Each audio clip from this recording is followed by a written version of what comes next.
নমস্কার বন্ধুরা, পিঙ্কি কিচেনে সবাইকে স্বাগত। আজ আমি তোমাদের সাথে শেয়ার করব কাঁকরোলের বড়া। কাঁকরোলের বড়া তো অনেকভাবেই তোমাদেরকে দেখিয়েছি, আজকে একটু অন্যরকমভাবে কাঁকরোলের বড়াটা বানিয়ে দেখাবো। এখানে আমি 4 পিস কাঁকরোল নিয়ে নিয়েছি।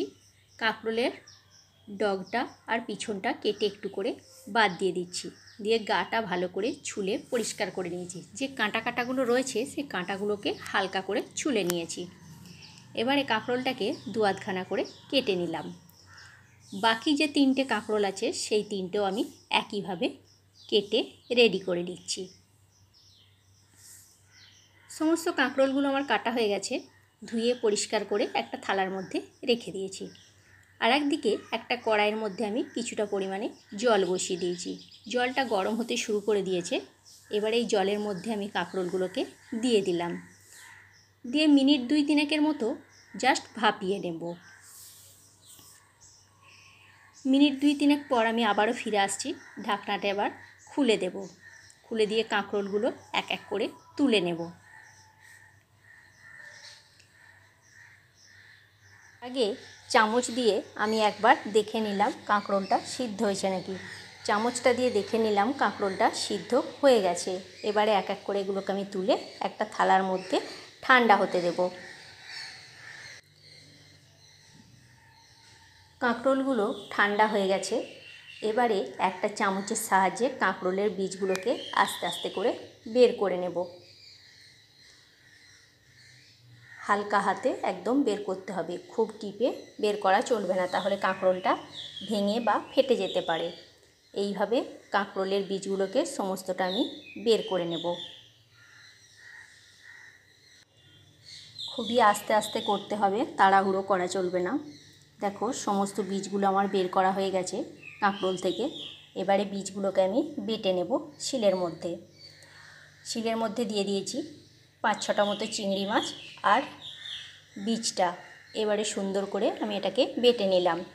আর একদিকে আমি কড়াই বসিয়ে দিয়েছি। কড়াইয়ের মধ্যে অল্প সামান্য পরিমাণে তেল দিয়েছি। তেলটা গরম হয়ে গেছে।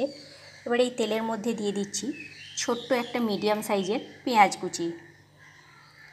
পেঁয়াজটা হালকা করে নাড়াচাড়া করে একটু ভেজে নেব। পেঁয়াজটা আমার হালকা করে ভাজা হয়ে গেছে। এবারে এই পর্যায়ে দিয়ে দেব যে বীজের সাথে চিংড়ি মাছটা আমি বেটে রেখেছিলাম, সেই কাঁকরোলের বীজের সাথে চিংড়ি মাছ বাটাটা আমি দিয়ে দিচ্ছি। দিয়ে খুব ভালো করে গ্যাসের ফ্লেমটা একদম মিডিয়াম টু লোতে রেখে এটাকে ভেজে নেব, যাতে চিংড়ির কাঁচা গন্ধটা বা কাঁকরোলের বীজের কাঁচা গন্ধটা চলে যায়।